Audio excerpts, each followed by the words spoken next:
بسم الله والصلاة والسلام على رسول الله صلى الله عليه وسلم. بيقول لك 990 دقيقة متتالية دون استقبال أي هدف، يعني شباك نظيفة. بيقول لك 23 مباراة متتالية دون هزيمة. بيقول لك 3-0 الأهلي يفوز على جورماهيا الكيني في نيروبي في بداية مشوار الأهلي للمحافظة على لقبه والطموح للقب الثالث على التوالي لدوري أبطال أفريقيا، والأهلي يؤمن تأهله لدور المجموعات في بطولة أبطال أفريقيا للأندية. طيب، نصلي على سيدنا محمد صلى الله عليه وسلم ونقول التشكيل في البداية. في البداية كان الجون محمد شناوي طبعا وحش أفريقيا. خط الدفاع من اليمين للشمال محمد هاني، رامي ربيعة، ياسر إبراهيم، يحيى عطية الله. خط الوسط أكرم توفيق من اليمين، مروان عطية في النص، إمام عاشور في الشمال. خط الهجوم الجناحين حسين الشحات في اليمين، بيرسي تاو في الشمال، والمهاجم الصريح وسام أبو علي. في البداية الجرماهيا الكيني كانت واخداه حمة البداية، بيلعب على أرضه. أخد حوالي 10 أو ربع ساعة هجوم على مرمى النادي الأهلي، والأهلي دفاع منتظم بيستكشف بيمتص الهجمات جرماهيا لغاية ما الأهلي ثبت أقدامه في الملعب وامتص حماس أصحاب الأرض، وبدأ الطوفان الأهلاوي والتحكم والانقلاب في الماتش ونتيجته. بعد الدقيقة 10-12 كده بدأ الأهلي يستحوذ، ووصلنا من النقل والاستحواذ إلى إحراز الهدف الأول. طب نوصفه مع بعض كده للي ما شافش الهدف.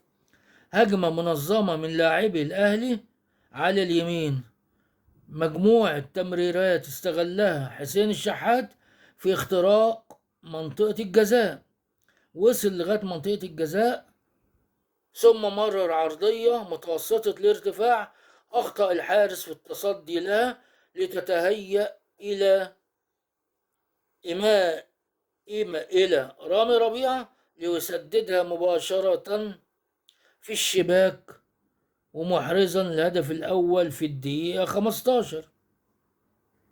هدف الأول في الدقيقة 15. الأهلي سكت بقى وقال لك بارك الله فيما رزق؟ لا، الأهلي واصل الاستحواذ وواصل الضغط والهجوم عشان يقدر يجيب الهدف الثاني من خطأ فادح من مدافع جورماهيا، والأخطاء تيجي نتيجة هجوم النادي الأهلي.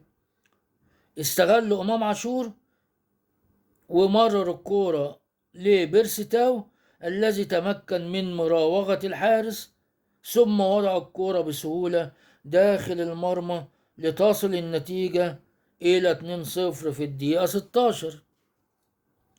ويستمر سيطرة الأهلي على مجريات الشوط الأول إلى أن ينتهي الشوط الأول والنتيجة 1-0.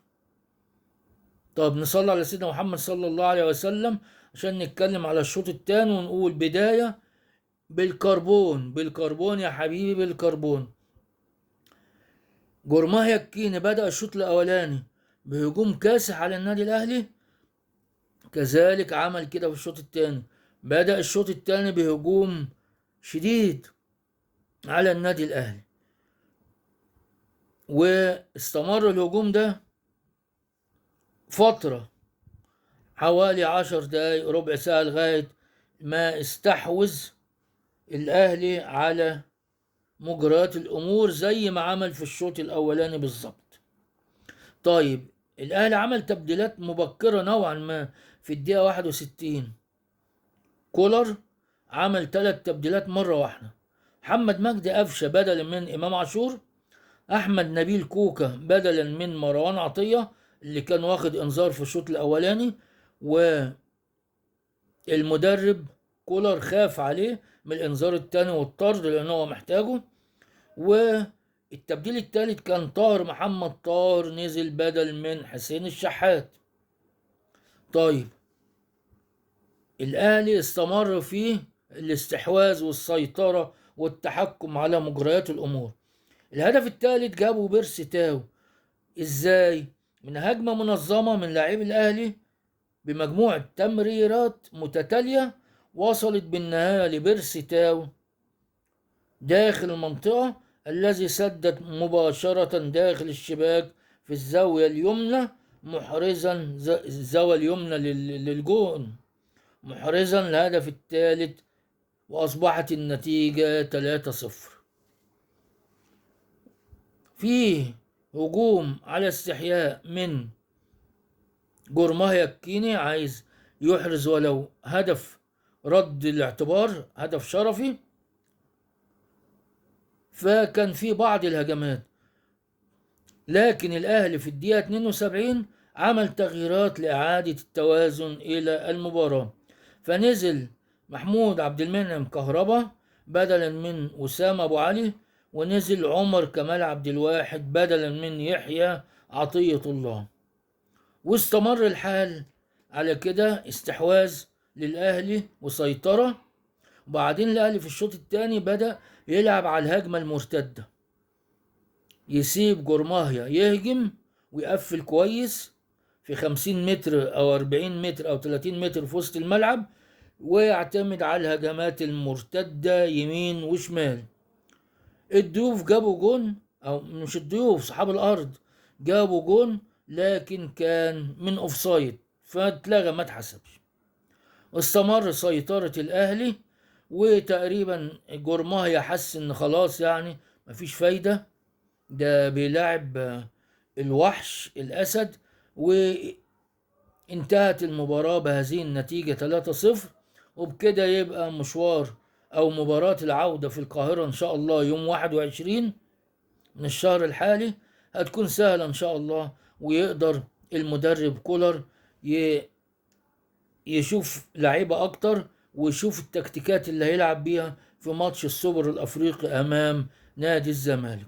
ألف مبروك للنادي الأهلي، ومن نجاح لنجاح إن شاء الله، ونشوفكم على خير في مباريات قادمة، ونقول سلام عليكم.